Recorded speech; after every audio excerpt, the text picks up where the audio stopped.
are listening to the Chartographers.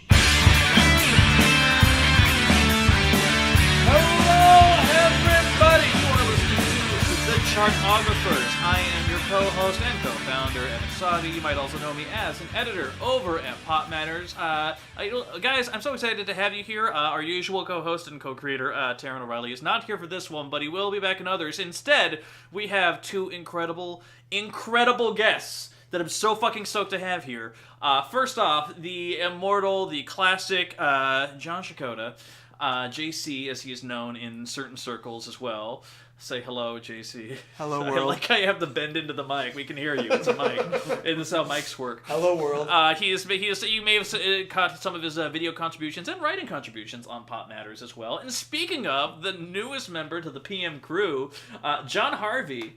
Jon Harvey, established musician, engineer, as well as a fantastic and budding writer. I'm so excited. He's written some great stuff for us so far. He is the one person I go to talk about Flaming Lips things because... And Beck, when you said Beck, super excited, couldn't wait. Right. If there's anything to rate and chart and put into meaningless order, it's Beck. You're damn fucking right. And so, for those of you who are listening for the first time, which at this point, when I record this, I assume is a lot of you, the Chartographers, the whole point of this is that we want to take, this is based off of a podcast I do with the group Film Enthusiasts as well. Fantastic. Check out filmenthusiast.com for more. I've done quite a few podcasts over there where we do this Final Cut thing where we rank filmographies or a certain type of franchise or whatever in order of how good they are. And we want to do that with music. And music, as we know, unlike mere movies, music, as we know, is much more personal and much more... So what it is that we are going to rank a discography of any given artist any week. It could be Led Zeppelin. It could be Britney Spears. You don't know. And this week we are doing Beck. We are going to go ahead and do Beck Hansen. For those of you who don't know, not John Beck. Wait, not John Beck, the guitarist? Well, fuck, guys. 2008's most difficult to Google person because of Glenn Beck? Yeah. That Beck. Glenn Beck, you. You really made... God Beck, you Glenn Emperor. You really plagued my Google newsfeed. So not the Jeff Beck. Weirdly enough, Loser came up a lot during that time, too. Yeah. Anywho, but, so the whole point here is that we're going to do it. Now, when we talk about the ranking, we want to do a fairly definitive ranking, but here's the thing. We're three guys with amazing opinions. I am, of course, correct. But if we get to the point where we have a disagreement, we want to talk about it. We want to suss it out. And there are times where, because there's three of us here, two people might be like, well, you know what? I think that Led Zeppelin 3 is the best Zeppelin album. And if two people agree with it, and Jon Harvey's like, fuck you, it's Led Zeppelin 4, we'd move on because we've definitively decided on that one there. So it's a matter of give and take. And more importantly, and guys, I think we can all do this. We have in our head probably the idea of what the number one album is. We may not know what it is. We definitely haven't shared it with each other.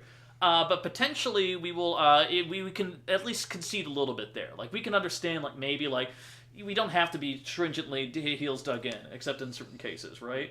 Maybe. I'm getting a lot of smart from Jon Harvey over here. I think. Exactly, cool. So, before we do anything, let's get this shit out of the way first. When it comes to the Beck discography, there is a qualification that we need to have on there of what albums we include. Now, clearly there are, I would say, the 10 main albums, which include... Mellow Gold, which include, the 9 main albums, yeah, Mellow Gold, Odile, Mutations, Midnight Vulture, Sea Change, Wero, The Information, Modern Guilt, and Morning Phase. He has a lot of various associated singles, but we're not talking about those. The real question is that other shit in between, because Beck, for those of you who aren't on the jiggy with this, that is a phrase that we're going to be using a lot during this podcast. Beck, after he signed his big deal with DGC/Geffen back in the day, one of the clauses in his contract was that, hey, you are allowed to make other independent albums if you want to, if they're uncommercial, which he absolutely used. There was One Foot in the Grave, which came out in 1994, kind of his more rusticy, folky, kind of country-ish kind of thing. And, of course, there was Stereopathic Soul Manure, which is a whole bunch of shit that he threw together and called it an album. And does Mutations. I mean, it's a main one, kind of falls into that category. Yes, because that was going to be released. Yes. Wasn't it on K Records? I think it is a K Records one. No, it was going to. David Geffen hijacked it and released it as a big mainstream album. As his follow-up to Odile, which was not the original intention. Right. And honestly, I think to a degree, it was probably a little bit liberating for this to be the next official quote-unquote Beck album, because for them, it must have been like, it kind of set up an expectation, not everything's going to sound like Odelay, motherfuckers. Like, I think that was kind of helpful in that degree, potentially. Especially with the transition that comes to going from Odelay into Midnight Vultures, just anything to, like, let you know, like, okay, it's the first sign that everything this guy's going to do is going to be different, incredibly different than the next thing. Right. So, as such, first off, I think it goes without saying, we're not going to count Werolito, the remix album that he did after Wero in 2006. So the real question is, guys, do we count One Foot in the Grave and Stereopathic Soul Manure? I would count One Foot in the Grave without a doubt. I say both. Okay, we want to do both. I say even include Golden Feelings. Now that I'm gonna say no to Golden Feelings. My only beef with Golden Feelings is it's basically a mixtape of an album. It's like it's just a bunch of stuff flying around. But between that and Stereopathic, just a lot of skits, which throws me off. It's like more skits than you'd find on like a mid-90s rap album or a Kanye West album. There's so many skits that it kind of throws off my whole view of it as an album. Broke 5 broke. I think we should include it. I'm going to say no. Just because I have a feeling in terms of the starting place of what he is as an artist, I feel like Golden Feelings is barely... It's so often discounted in most people's acclamations of their discography that it's like barely even... It's almost like the Velvet Underground Squeeze, which is an album that was released post Lou Reed that when Doug Yule took over, and no one counts it as part of what the Velvet Underground are to a degree, because it's just such a bastardized version of it. One Foot on the Grave, on the other hand, is... If we were debating, I know if you got the list, as a personal favorite, is one of my favorite. It would easily be a top 5 for me in that aspect, just because it is one of the most amazingly just stripped down folk albums, super non-pretentious. It's just him. It's very traditional. It's a very, very traditional folk album. It almost sounds like a 78 record or something. Yeah. It sounds like it's from another galaxy. It sounds like a regional record that somehow just happened to get like a national release. Like you find it in a local vinyl bin. The Woody Guthrie quality of it is so prominent, which is what I love about it. It's very personal. Well, the thing that I think is fucked up most of all is that, let's not forget, I believe it was on American 3, Johnny Cash actually did a cover of a country indie Beck song, but it was off of fucking Stereopathic is what he wound up covering for a Johnny Cash album. Which I would love to imagine Johnny Cash listening to the other tracks on that. Like, I wonder if somebody just showed him Rowboat, or if he was like listening. And he's talking in the studio with Rick Rubin. What if we did Satan Gave Me a Taco? No, Johnny, I don't think that's a good idea. I want to do Satan Gave Me a Taco. Are we including Stereopathic Soul Manure? We are including Stereopathic Soul Manure. So let's just real quickly, before we start getting into it, all the 1994 albums, Stereopathic Soul Manure, his debut major label set, Mellow Gold, and One Foot in the Grave. 1996 was Odelay, 98's Mutations, 1999's Midnight Vultures, 2002 Sea Change, 2005's Wero, 2006's The Information, 2008's Modern Guilt, and 2014's Morning Phase. Alright guys, so here's what we're going to do. We're going to start with number 11 on our 11 album countdown in terms of quality Beck albums. Guys, what is the worst Beck album? And now I have a feeling that this might be changing here. I'm just tossing the game up right now. Guys, I think our number 11 album should be 2014's Grammy-winning Album of the Year pick, Morning Phase. You know, that's I wasn't even thinking about that before going into it. Right. But I might agree. Coming into this, I was going to say Golden Feelings, but since that's been disqualified, I think just by virtue of it being the most recent Beck album. I mean, some great ones. I mean, let's say I love Wave. Wave is incredible. Yes, I would 100% agree. Hard as a Drum, awesome. Other than that, I kind of don't go back to much on that. Yeah, and it's weird because a lot of people, when that album came out, it got some of the best reviews of his fucking career. But, like, literally for Sea Change, his big breakup album, which had the sweeping strings and everything there, a beautiful emotive thing that we're going to talk about, I have a feeling, much later on in the podcast. Morning Phase is that same group of musicians doing that same kind of a song again. And guys... sad Beck mode. It is sad Beck mode, and it's not as good. It's also not as personal. That's the thing. I think that's what made Sea Change work, because there was just a gut punch kind of a feeling that goes on, right? I think when you go to an album like One Foot in the Grave, even though there's some kind of silly out there songs like Painted Force Field. Eyelids, or just a guy running through a wasteland, you still still Asshole. I still feel like feels like a more personal song than most of what you would find on Morning Phase. Yeah, J.C. Yeah, I mean, I agree with that. Cool. Great. That's next. This is why we brought JC in, for that kind of incisive, cutting commentary. It's right there. I mean, it like we said, it's sad Beck mode, and it's pretty much all sad Beck mode. Right. So and for me, I like my sad Beck in small doses. Right. Which Fair. later we might be having another argument about the other sad Beck album. Yeah, there's a certain Which cast might of be a sad little Beck albums. lower on my list than Right. some others. So in that case, let's. I mean, we have a lot to get through, so I'm more than happy to do it, guys. Number 11, Morning Phase, his album of the year winner at the Grammys. FYI, Beyonce should have won. So let's go into here now. I threw out my number 11, JC, number 10 on the list. What do you nominate? Jon Harvey, if you have one that you want to toss out there, feel free. I'm gonna let JC take this one. I know. I want to see what he goes for. Yeah. This is tough because I recently re-listened to Stereopathic Soul Manure for the first time in about 10 years. Does have Satan Gave Me a Taco is great. It does have Satan Gave Me a Taco, which might be his greatest song about Satan giving him a taco. Satan giving taco songs, number 1 easily.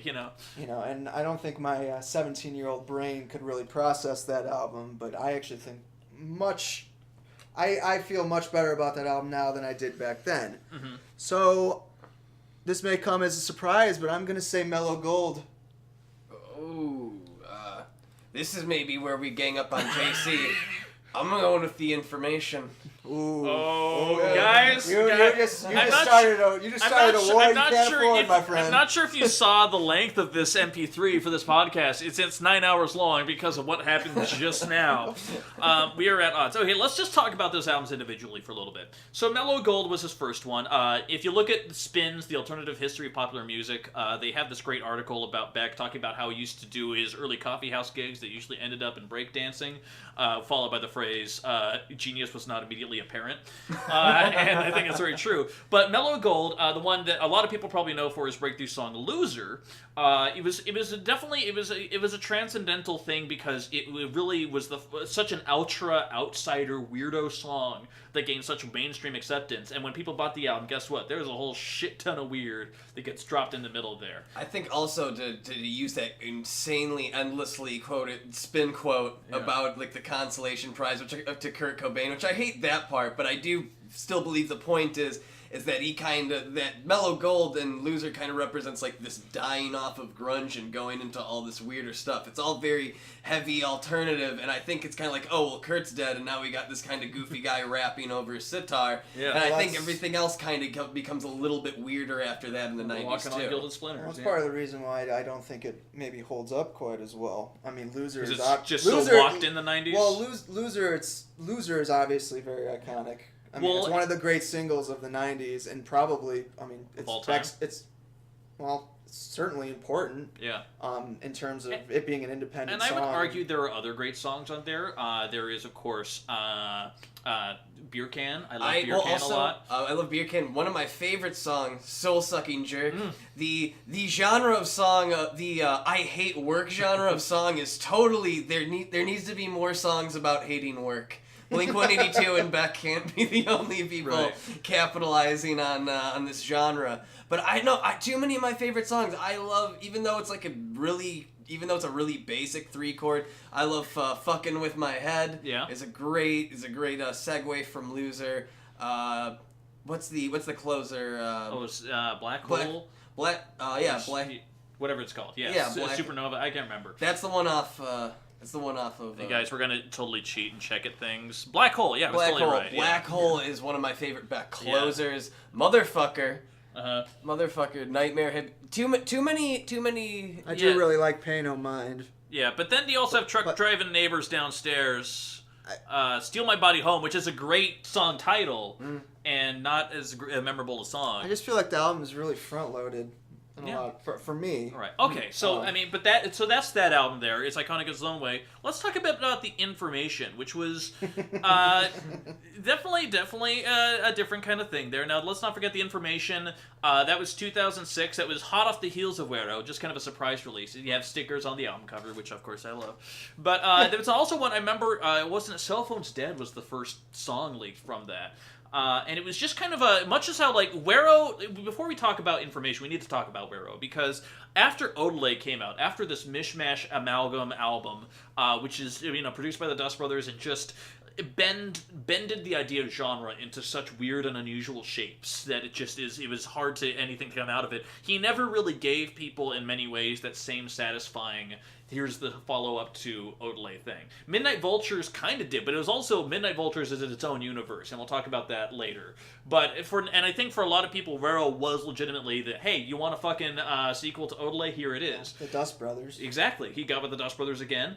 And then he immediately followed it up with The Information, which is kind of like the dark underside of that same album, which is kind of like, it's still kind of clanking around in terms of rattly sounds there, but it's also had a little bit more of a kind of a soulful kind of a through line. I think also, Wero is also very Los Angeles. I feel like when you listen to those tones, a lot of the fake and real horns going around there, like just and AK on the Wero. Yeah. All these Michael Bolton! I think like Odelay, I feel like still really breaches out to the other genres, whereas I feel like Wero just was more about that centralized LA sound. Mm-hmm. So The Information then, if Wero is the LA album, what is The Information to you, Jon Harvey? That's weird because I feel like The Information at first, Modern Guilt, I feel like is the one he released after that. I feel like hit the mark more of what The Information was kind of trying to go for in a sense. Like I feel like the commentary on. Completely disagree.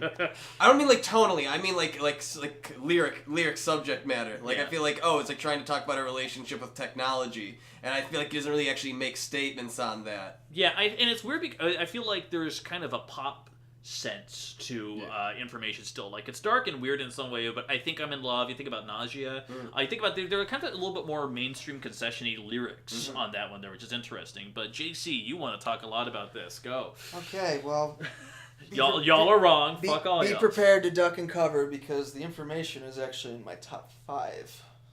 All right. I have Information at number 4 on my list. His personal list. And let me tell you why. To me,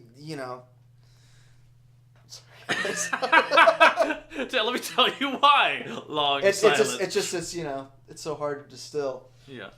Distill? Distill. Yeah. I'm like freezing on the mic. Okay. No. It's just, all right. So JC had a lot of insight to say about that. Now, let's put it this way. What are your favorite songs off The Information? Oh, I think I'm in Love, Soldier Jane, The Horrible Fanfare. New Round I wound up liking a lot. It's just more the straightforward kind of a ballad that he had on there. And then it's weird because this is an album too where he did something he hadn't tried before, where he began looping melodies back into themselves, because the entire last third of the album is reiterations of melodies from earlier in the album too. Because then there's that whole Horrible Fanfare last thing, like all of that movie theme, it all ties together with melodies that you've already heard on the A side. So, which is kind of a nice thing, but the only thing is that I don't necessarily know what it accomplishes. That's my only immediate pushback that I have on there. Well, I think, Beck was, he had a radical, I think in some ways it's his most ambitious album, in the sense that it really is just information. I mean, I think he thought of that album as something that people would put together themselves, right down to the cover art being just a blank, grid paper. Grid paper that you put stickers on. For instance, Movie Theme is the second to last track on that album. But if you so desire and you want to mix it up, you can make it the first track on the album. In some ways, that could set up the whole thing. So you thought it was more like of a playlist album than it was is an kind album of a playlist proper. album, and that was, if you recall, that album came with a DVD. Yes, they do. Of videos, and they were not. They weren't. They were very lo-fi. Yeah. I think they rented a mansion for a day. Guys, we're gonna film all the music videos right now. But I think what he was going for, that was when YouTube kind of first blew up. YouTube blew up in the 80s, though, so I don't know what you're talking about. I felt like that was a whole... yeah. The little thing, MTV. Yeah. I don't know. I just other than I like Soldier Jane and Think I'm in Love, but I think a lot of it's just kind of dull. Like if you told me, hey, my favorite song is No Complaints by Beck, I wouldn't know how the melody goes on that. Also my other favorite one is The Horrible Fanfare, which is more of an interesting experiment than I find as like an enjoyable music experience. Like it doesn't feel like a. I mean, it's just more of like just kind of like an experience. You know what? You know what I think I would define it as? This was Beck's Get Behind Me, Satan. Kind of his like slightly. Except I don't really like Get Behind Me. I'm aware. So, but it's almost like his kind of like deviation from the norm of like I think I know what people are expecting of me, so here's what I think how I'm going to divert expectations. I think in some ways it was his most ambitious album. I mean, well, in the sense that, you know, he was still pushing boundaries. Yeah. You know. So now, guys, this is a tough part because I think we're at an impasse right now in terms of what's going to happen here. Because I'm just honestly trying to remember how most of these sound, and I just listened to this last week. So I would say, since if I had my druthers on, I'm going to change my vote though from Mellow Gold to Modern Guilt. I actually forgot Modern Guilt was an album, okay. so that's why I said Mellow Gold. Yeah. So we can throw. I mean, if we're debating on that, if we can always throw Wero at the end. Anybody? I can't throw Wero. I can't throw Wero at I the just end. don't. I got it. Yeah. Here's what my gut is saying there. Because again, we keep in mind Jon Harvey, some of our babies are going to die along the way. We're about to maybe do our cancel out vote, and we may have to cancel out J.C. on the information. Yeah. Well, here's my thing that I'm going to do, because I think we talked about this a little bit, and I'm kind of leaning towards that way around. If we have Morning Phase at number 11, and we put the information at number 10, I would be okay with putting Mellow Gold at number 9. That's how information over my dead body. Though I would. I just don't agree. I mean, I'd prefer to put. It's his most criminally underrated album. Yeah. In my opinion. Okay. So Jon Harvey, do we lock in? I think we lock in. It's okay. It's okay though, I'm sorry, Beck. I couldn't Beck, I tried, Beck. I tried so hard. Now that being said, I just said that I would actually be okay with Mellow Gold going in at the number 9 slot. But do we have differing opinions on that? I mean, I think this may be where I get canceled out. I just think that Mellow Gold is a much stronger album than Wero. Okay, cool. Let's talk a little bit about Wero then. So Wero is, of course, the one where, again, this, as we mentioned before, it was probably the last time he actually had notable radio hits off of an album, too, because he had Ypres, he had Girl. Amazing songs, by the way. He suffered a back injury from the filming of the Ypres video that he never kind of really recovered from, which somewhat inspired Morning Phase. Which means we lost... Would that make 2 albums we lost to back injuries? Because he gave up on another one in between Morning Phase, which I actually really loved the single.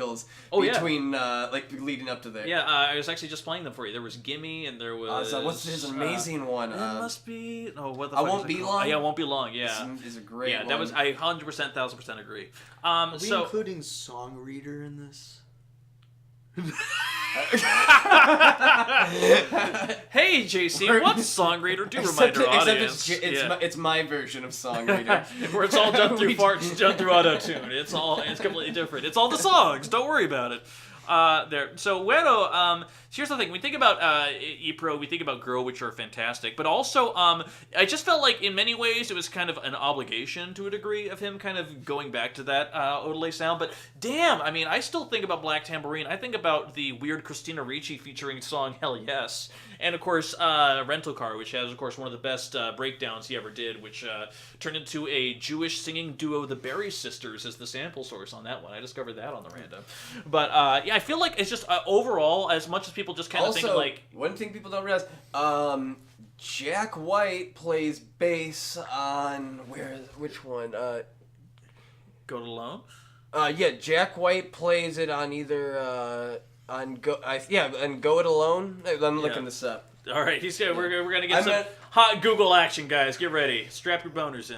I like Wero a lot. I mean, I like all Beck albums a lot. Let's make that clear. I mean, even that's why we're having this podcast in the first place. Yeah. Even Morning Phase is better than most of what you're gonna listen to. For me. Yeah.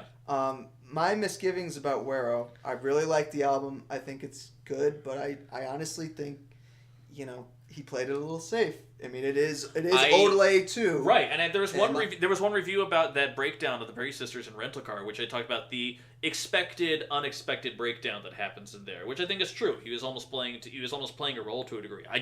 I still found it satisfying, but I'm not going to discount the album necessarily just because he's kind of doing an obligation. Which song was it? No. Actually, I was gonna say, I blanked out on this.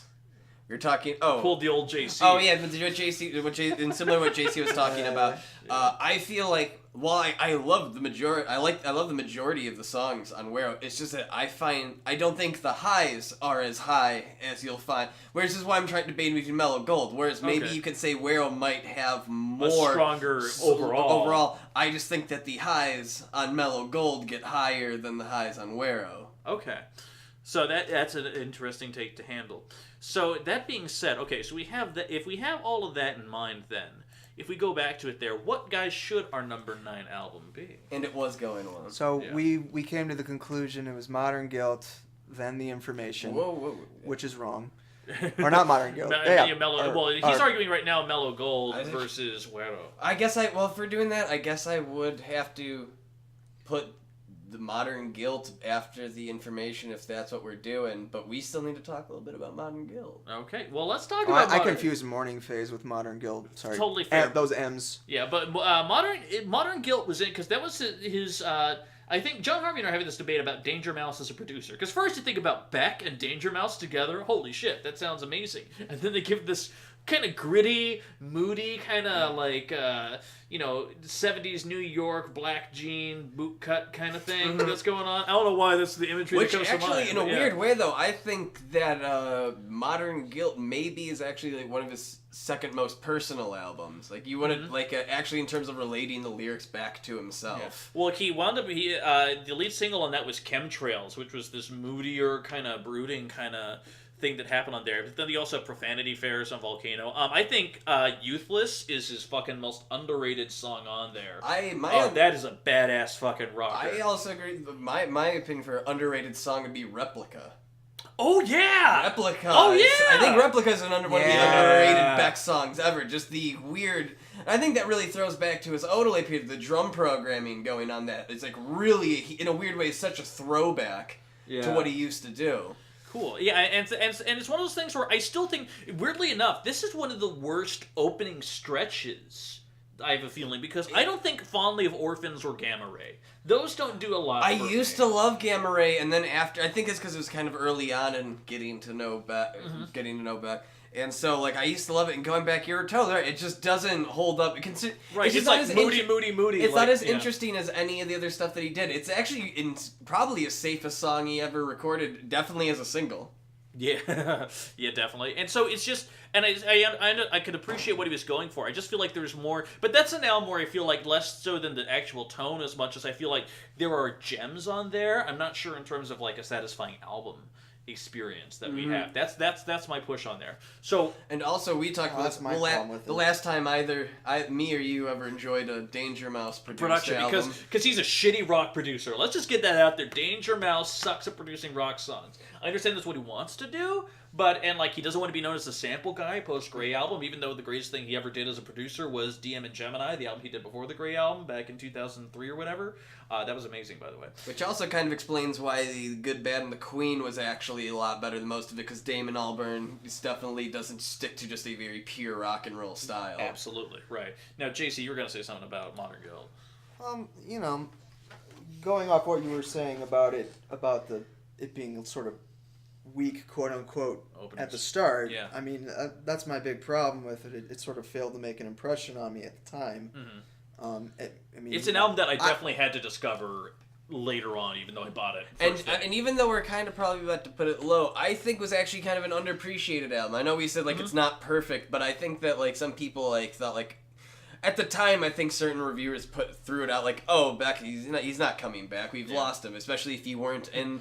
It's if you were one of those people who weren't in on The Information. Yeah. You might have thought that Beck's is not recovering, but I think there was still I still think you guys are underappreciated insane that the information is a number 10. Completely insane. Yeah. Okay, so JC will get a sweet revenge does that mean later. I'm not worried. we agree. I that also it's- didn't like Star Wars, by the way. The entire Episode movie. 7. Okay. Thank you for Well, qualifying that, by the way. Just, if you As- need another reason to hate this guy, there you go. We'll just, our podcast has its first villain now, so. so does that mean we put that Modern Guilt at number 9, or do we putting Modern Guilt above? Is it Wero or Modern Guilt or? I would put Wero above Modern Guilt by a hair. Yeah. By a hair. Yeah. Oh, I Yeah. definitely put it above Modern Guilt. Where So we Okay. got. All right. Cool. So are we okay with that number 8 and number 9? All right. Cool. So I think it's also I love our it's so no none of us want to settle. yeah. Say any Beck albums like the lowest of the low. Like Right. so, they're so held in such high regard that the idea of saying it's number 11, it's at the bottom, is very excruciating. You're right, exactly. So, Morning Phase is our number 11. The Information, number 10, despite protests. Number 9 is Modern Guilt. Number 8 is Wero. So, guys, what we have left is Stereopathic Soul Manure, Mellow Gold, One Foot in the Grave, Odelay, Mutations, Midnight Vultures, and Sea Change.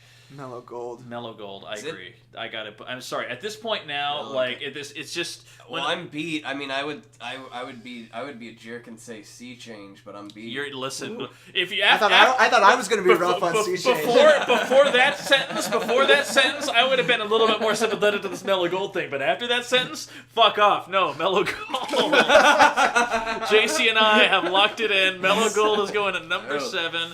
Okay, well, let's briefly, before we apparently talk about the divisive Sea Change, we also need to throw out here that there's Stereopathic Soul Manure and One Foot in the Grave. Now, JC, you had a recent experience with, again, this series of skits and sketches that is Stereopathic Soul Manure.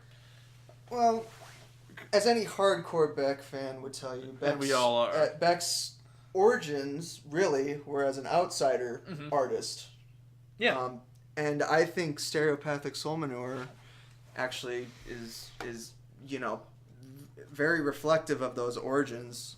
And if you're into fucking weirdos You're into making rolling music in power their sauce, weirdos making music in their basement or whatever kind of music, bedroom music as I call it. I think interludes. Stereopathic Soul Manure is actually very fits very well within that genre, if you will, Yeah. or subgenre Of outsider art, yeah. Yeah, and I think that's an important part of the Beck, sort of evolution. Yeah. I mean, it's something that's stayed with him.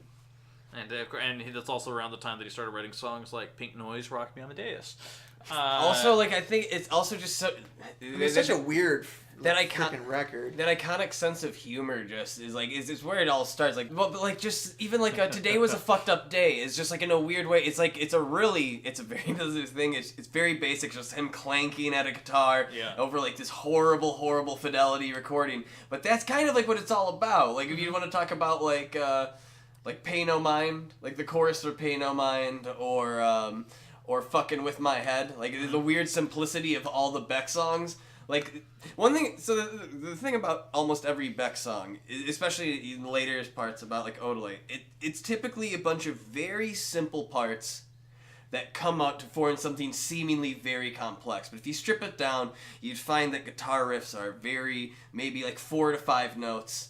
They're as very economic, and they're as economic as he can try and get it. And I feel like these songs kind of represent the sparsity that he's so that he just made his career off of. Even though it's really simple lo-fi recordings, everything kind of starts, I think, from like the place in his heart that these songs were recorded in. Yeah. Now, that being said, I think that because Stereopathic Soul Manure is so all over the place, because we have, interludes and sketches and very few actual songs in here, which I think is one of the bigger things. Like, I can appreciate it for what it is.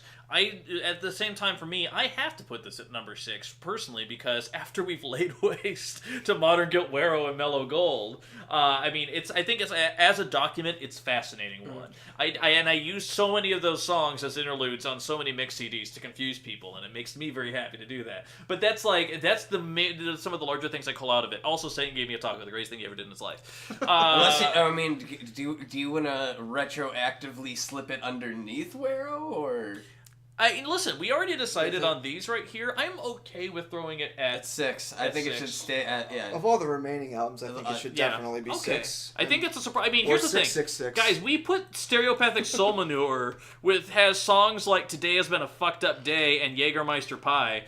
We put that at number 6 above Mellow Gold, Wero, Modern Guilt, Information, Moaning Face. And I think there's a reason to that too. I think you should listen to it. You may not agree, but I think as an outsider document, it is fascinating. And I think it's also when you think of him as a whole, there's some weird thing about those songs It's so that definitively still Beck. Yeah, like even though it may not be your go-to thing It's to early show Beck. people. Yeah. I think everything I've conceptualized as Beck when I think of his body as a whole, includes the weird techno interludes, other things like that. Like everything that he did can be traced back, more so than even Mellow Gold, can be traced back to Stereopathic Soul Manure. Absolutely. I'm willing to go ahead and go with Beck that. raw. So next we get some, Guys, we're down to the top 5 right now. Okay, so let's just recap. One Foot in the Grave, Odelay, Mutations, Midnight Vultures, and Sea Change are our top 5. The question is, where do we rank? I feel pretty good about that top 5. I thought that's a very, and it's weird because it's like we got rid of the albums before it and all the albums after it. This is kind of like golden era back right if here. you wanna consider Prince's of the 80s. Beck's the 90s. Or if you want to say all the Prince's stuff was the 80s, yeah, this is Beck's 90s album. Yeah, that's pretty. I mean, except Sea Change, but still, we're classifying a little bit there. Listen, I mean, 2002 is basically the 90s. 2002. fair. So I mean, I kind of want to see Jon Harvey. What are you gonna throw out here? Dude, I know you guys aren't gonna probably like it. Well, actually, Maybe you'll like it. I throw mutations in there. Yeah, done. Actually, I for think me. I think. No. Oh, you got some protests. I'm willing to hear it. Do you want to talk mutations before? Let's absolutely talk Mutations. The album that J.C. rightly pointed out, Geffen plucked from Beck's hands after he was planning to release it per that indie label record bullshit on his contract. They made it a big... And it's weird because it sounds... In terms of like acoustic sad boy albums, it sounds nothing like One Foot in the Grave. At all. Absolutely not. It is It's way much more better produced. Well, also all those. Well, One Foot in the Grave is just basically Beck and occasionally co-producer Calvin. I'm blanking It's on the the last king name. of the it's the king of the slacker blues singers. But also, what makes 90s. What makes Mutations also very different, especially from all those 90s Beck albums, is just how it's all recorded live. Compared to that, whereas where Odelay is clearly almost entirely studio. Midnight Vultures will have like some live drummers featuring Joey Warnaker, but like this one is just always the band, which you typically won't find as much live on a Beck album. That's not a bad thing, but it sets it apart. Well, and it's weird though because the 2 singles that came out of Mutations feel like the giant misnomers that were out there because this album is basically a man on a guitar essentially. That's just what the essence of Mutations is. But then you have this lush, mournful, beautiful ballad called Nobody's Fault But My Own. And then you also have Tropicalia, which is exactly what it sounds everybody like. likes the third or second Tropicalia. single? I think it was the second single because I fucking remember him doing that on SNL, That, which is a very interesting. What's interesting about that, Yeah. even though it's like all kind of in the country territory, like if One Foot is folk, I think Mutations is more in the line of country. A little bit, yeah. But like old school, like Yeah. very, very like outlaw country. yeah. And so and even for that, it's it's still amazingly different from song to song. Like you get one of my favorite Beck songs ever. Sing it again. As long as he Sing it cuts, again. there we go. Like you got like this the Spanish guitar, like this different type of ballad going from Bottle of Blues, which is a very kind of honky tonky, and also into Diamond Bollocks, the entire outlier of the album. hidden track. Which fun fact about that. Him and Radiohead producer Nigel Godrich was also was producer of Mutations. Him and Beck were going to try and make an album tonally similar, like in the same sonic realm as Diamond Bollocks, like a whole 6-track album, and of course they never got back to Of course, I'm not surprised by that. But for me, when it comes down to our number 5 slot, it's really a debate for me between Odelay and One Foot in the Grave. They're very I Number think, 5? Odelay. Odelay number 5. That's right. No, my apologies. Mutations and One Foot in the Grave. Spoiler alert. Sorry, well, guys, Freudian. No, but because One Foot in the Grave and Odelay, they're very different, and I feel like One Foot in the Grave. Well, we talked about how stereopathic soul manure is kind of the template. You can trace everything back there. One Foot in the Grave is just like. I feel like it's his proof of concept, as it were, because like this is when he first started making attempts at songs, and I agree with you on the point where like we've got some actual soul in some of these places too. Where like because you think about Asshole, you think about Force Field is a great fucking song. Girl of My straight up. Dreams. Yeah. There was some quality ass shit on there. Now the question is for me, I think that those songs by themselves are actually a little bit better, a little bit stronger. I like Painted Eyelids a lot. Painted Eyelids is also one of my favorite Beck ones. One Foot in the Grave is actually in my top 3. One Foot in the Grave is actually one of my favorite albums just ever. I've listened to that more than any other Beck album just because of how you can do it with any. Right. I'm pretty torn between Mutations and One Foot for number 5. In some way, I mean, I feel like I listen to Mutations a lot more. Okay. In some ways, And it's more. Is there a reason why you think you listen to that one more? Probably just because of the variety. Okay. I think there's more variety sonically than, I mean, One Foot, I mean, like I said, it's basically, king of the slacker blues, I'm just a big fan of the dystopian tone that comes with almost every song on One Foot in the Grave. It's like Painted Eyelids is specifically a song about wandering a wasteland, but things like Force Field and Hollow Log, it all sounds like Beck. Like I just like the idea of Beck wandering through his own a wasteland mental landscape almost. Yeah. There's a tighter like concept to it. Yeah, and I feel like it's one of those things where I feel like honestly, when it comes down, especially when we're talking about 4 and 5, I feel like those two albums are just so close to each other tonally that it's a matter of which one is better. And I think that I revisit One Foot in the Grave songs more than I do Mutation songs personally. That's just me, but I'm in the same boat. J.C. I mean, it's a real close call. I personally would probably put Mutations higher, but if you were gonna put it at number 5, you're not. I'm just happy it's in the top 5. Yeah, honestly, the fact unlike the information, I'm blown away. I'm still blown away. Stereopathic Soul Manure made it to where it did, but hey, I kind of am too. Yeah, that was. I thought that was. I didn't even think I was gonna break the 10. Yeah, but of 11. But this. I mean, I think this is fantastic. Okay, in that case, if we're all relatively okay with that Mutation, I thought I was going to have to put in tons more work to get One Foot in the Grave in the. I mean, it's one, and that's the reason why we wanted to do this podcast in the first place, because it's just a fascinating journey of like, what does make the cut? And keep in mind, now at this point, we've talked a lot about One Foot in the Grave. We have not talked about Odelay, Midnight Vultures, or Sea Change. It's all albums that are different and unique in their own ways. Let's just kind of get into it before we decide on our number 4 here. Odelay, one of the greatest albums in all of history. Let's just get that out absolutely. there. Yes. Yeah, I don't think anyone's going to deny that ever. Maybe My the favorite best album in the ever. 90s. Maybe. Yeah. Because Certainly up there. I remember because actually our usual co-host Taryn, he wanted to get into Beck, so I gave him all this stuff, and they started listening to Odelay, and he was like live chatting me while he was listening to it. It's like, hey, this is actually pretty good. And then like a few minutes later, maybe the best album ever? ? Because he was blown away. It's one of those things where you can do kind of random song interludes or like random changes there, but everything on Odelay, for all of its pulling from all disparate genres and places, feels so deliberate. No two songs are the same, but they all are so clearly Beck. I think it's also that's where he gained his fame for the genre bending, where you will find he will play like a Bob Dylan-y folk riff over a hip hop drum sample or like an 808. With Sonic Youth-esque noise wailing from a guitar in the back. And some sample of some 1940s soul group or whatever in the background. Yeah, and I feel like Odelay, when you think about Beck, the first thing you think about is the Odelay sound. Mm-hmm. That's the one thing, because he was so iconic and he was so identifying. It's the quintessential Beck album. I mean, it made him, in the a sense, I mean, before Odelay, he was a one-hit wonder in a lot of ways. I mean, for most people. Legit. They knew Loser and that's it. But that was the album that cemented his sort of place in music history. Which kept him from before everybody thought he's a one-hit wonder, and then you're like, oh no, he follows that up with the best album ever. But exactly. But no, like I said before, I love that it's just all these really simple parts.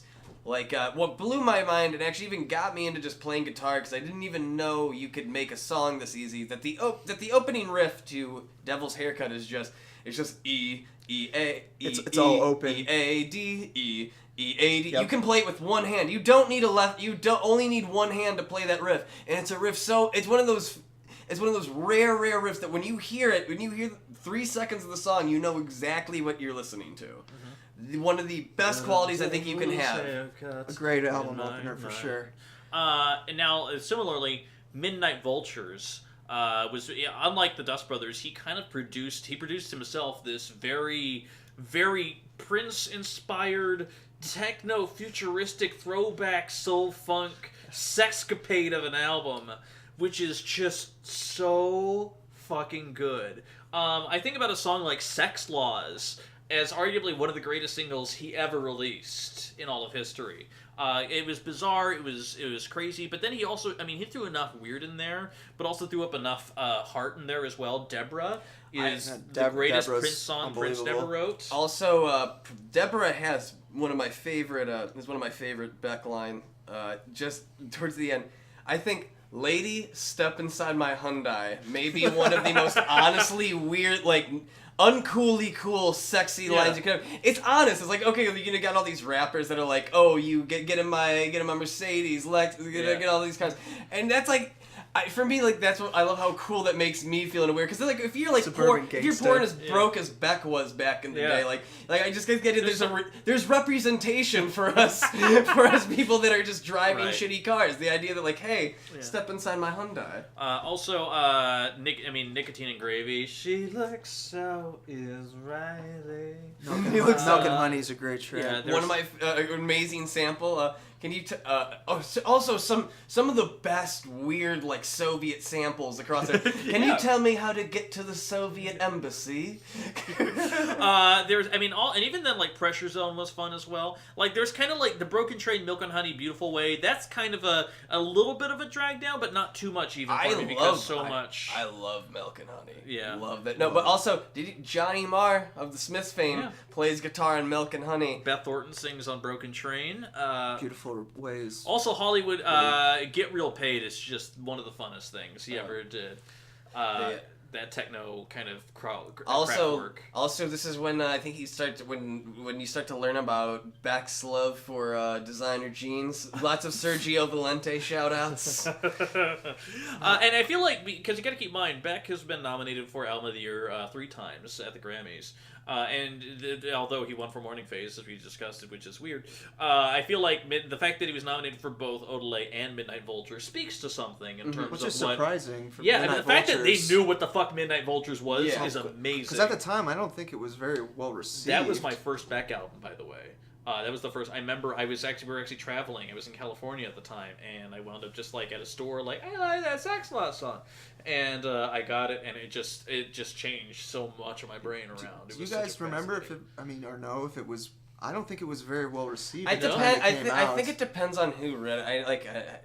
I know Pitchfork gave it an 8.4. No, but they. And a B in it? What does that mean, anyways? Or was it a 9.4? Who cares? Who gives a shit? No, but like I think Nobody. it depends. I think certain people, the people that rated it very well, and then it's kind of middle of the road for like your basic public consumption. Despite the fact that it has, I'd argue, some of the best things he's ever done. Now, similarly, I want to kind of talk about the album he followed this up with. Sea Change. Now, we talked about Sad Beck, and I feel like this is peak Sad Beck, because when we heard Mutations, that was like, oh, he's got a guitar, he's doing kind of countryist things. But it's also not very personal. Sea Change, the breakup, that became, as the second it dropped, it became an iconic breakup album for a generation. For a very good reason. He talked about when he did it prior to the album's release, how he had strings all over the album, which were the string parts were written by his dad, and he talked about how he wanted you to feel the strings, which is why the strings are so loud and so predominant on all over the mix. You think about songs like Paper Tiger. You think about Golden Age. You think about all these other things. Lost Cause. It is such. Oh God, Lost Cause, and even some of the more popular moments like Sunday Sun or Side of the Road. It is just such a gorgeous, lush, powerful experience, and people didn't realize that prior to all of his goofy weird shit that he was doing, and even though there were hints and mutations, definitely with Nobody's Fault But My Own, but also, and kind of to a degree in One Foot in the Grave, no one knew he had this much soul in him. And I feel like when you think about the fact that everyone started covering Golden Age, like the Flaming Lips and all these other people started covering it shortly thereafter, the second that a pop song, when it drops, you start seeing all the covers start appearing, usually is kind of that's the best representation for me of the fact that something has started breaching the culture in a larger way. And I feel like this was an album where it just became so much bigger and so much deeper and nuanced than anything he had done before. I tried seeing him on a solo tour he was doing in Salt Lake City, Utah, but you had to have a credit card to get tickets, and I had money. I didn't have a credit card at the time, so I drove to the venue and tried talking to the people to get into the venue because I had cash, and they wouldn't let me in. And I was very... And that was that tour. That was the Flaming Lips backing. And that was actually a different tour because I was the lead in a musical that opened the night after... that wasn't the Puppets tour, was it? No, that was I can't that was the remember what information tour. Yeah, I feel like, but it was just a random tour where then the Flaming Lips were opening and then were the backing band for Beck, and so I didn't see that, and it's probably good because when I did the opening performance of that, the lead actress she kind of hurt her leg a little bit during the actual opening performance there in front of a high gymnasium full of 6th graders. So I would have blamed the show if I had seen that if I went there. So it was one of those good not good kind of things that happened. So yeah. Which I just think is kind of funny because I guess the Lips weren't the biggest fan of that tour with Beck. Really? Yeah, I remember them saying about that Wayne got in trouble for making a comment because somebody he called him prissy. Interesting. He's like, I've heard, put on your own jeans, Beck. It's one of my the stray quotes I'm remembering. But I remember in an interview with Stephen Drost, he said that like they imagined.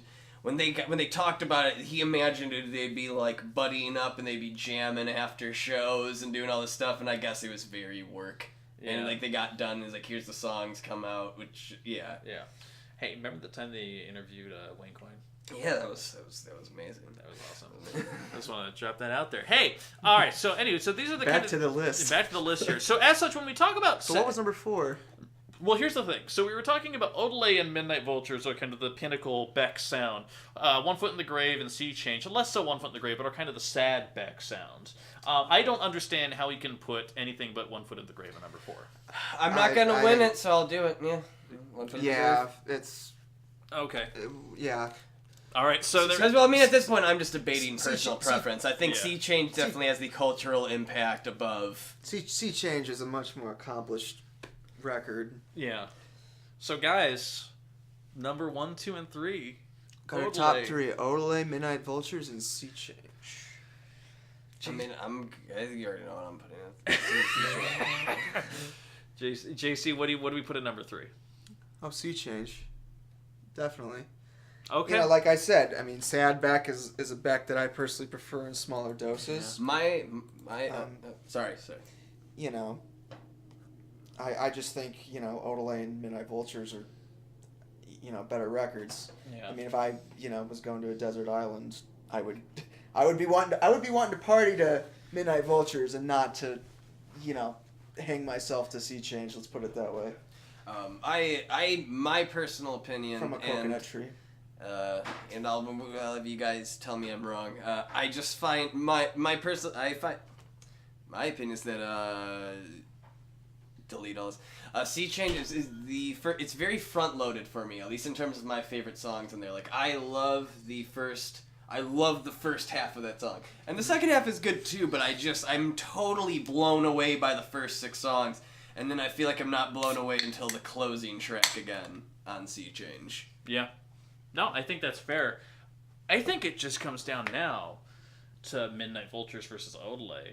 And even, honestly, and this is controversial, and I want to hear debates and other things there, I would put Midnight Vultures at number 1. I mean, I wouldn't tell you you're wrong. I just couldn't agree, you know? Right. I think and that is the summation of the podcast right there. I couldn't tell you were wrong. I just don't agree. That's fantastic. I mean, because honestly, keep in mind we're debating number 1 and number 2, and we're down to Odelay and Midnight Vultures. This isn't unfun for anyone. This is a delightful debate. Well, I guess the question is, are we debating our favorite Beck albums, or are we debating the best Beck album? I mean, because I think honestly, is it all subjective, or are we trying here's to? Here's the thing, though. You know? When we think about best, our personal influences come out there. Usually, when I do the film podcast, we usually come down to like number 1 and 2. We usually go down to what album do you want to put on right now, or what film do you want to put on right now? And I kind of feel that same way about this. Odelay is great. I feel like Midnight Vultures just gives me a little bit something that I don't need, and I'm not saying that necessarily that Odelay is a downer or anything.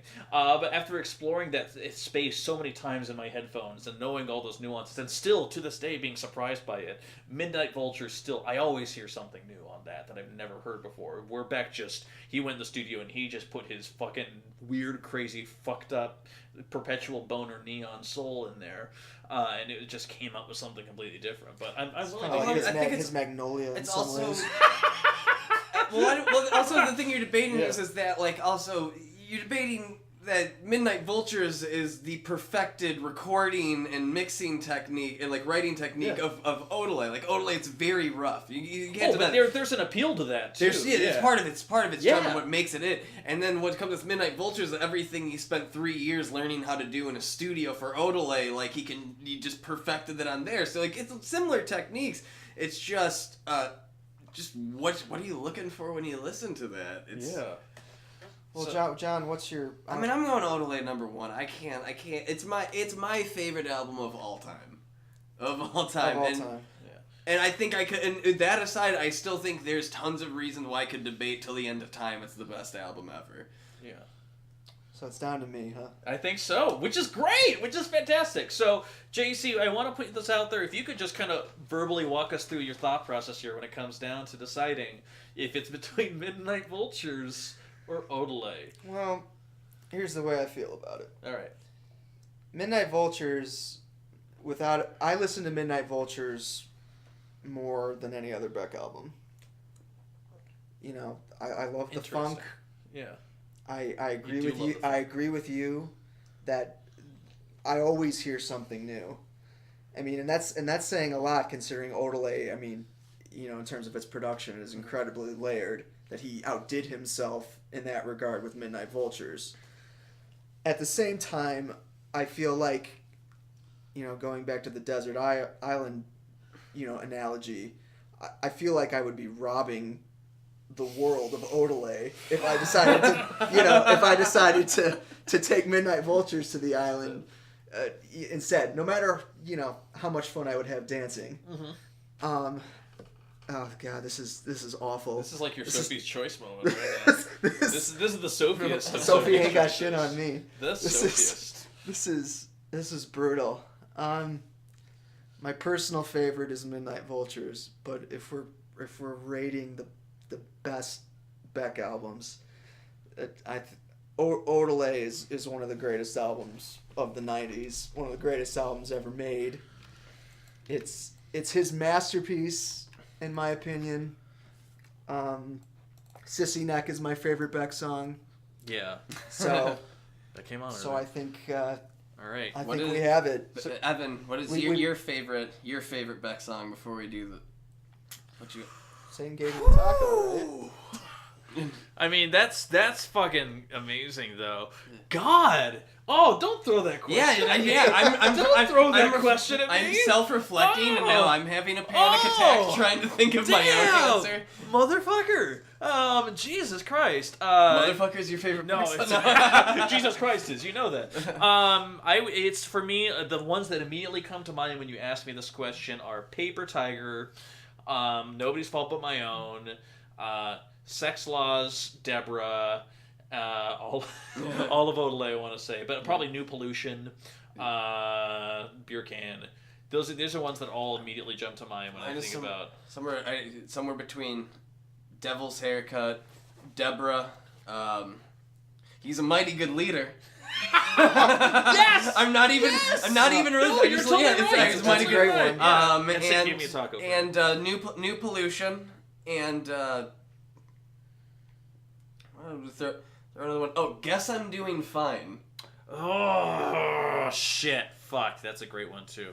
Yeah. So if I had to choose, and this is just right now in this podcast, which I know will live longer than I did, but I would say, I'm just gonna go with Deborah. I don't know. I think Deborah's my second favorite. Deborah's like, if that I want to song. show somebody, like, I think if I don't just show them Odelay, I'll probably show them Deborah. Well, I have a feeling people have an idea of what Beck is, and you hear this beautiful falsetto. I bet you, the J.C.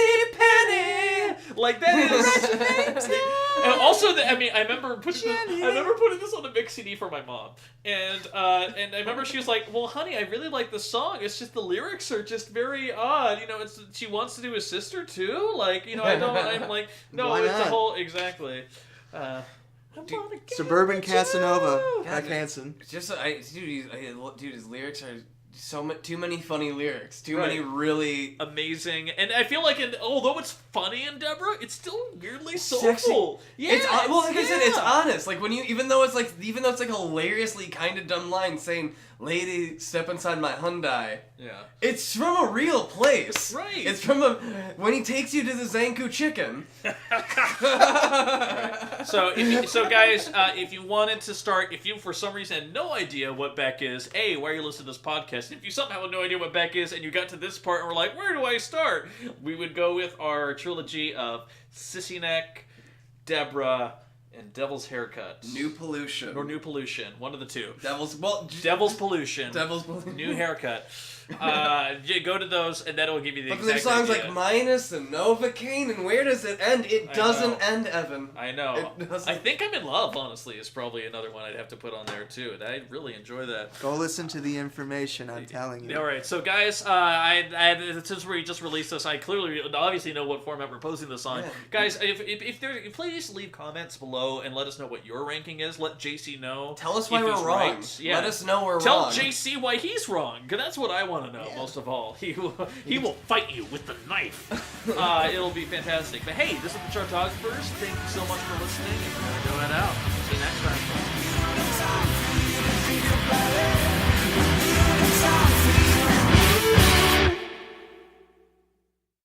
One of my favorite Beck songs ever. What? I can remember. I can only remember the solo. And if it's meant some accident will fall from. You better cut this from the thing. I will murder you if you don't cut.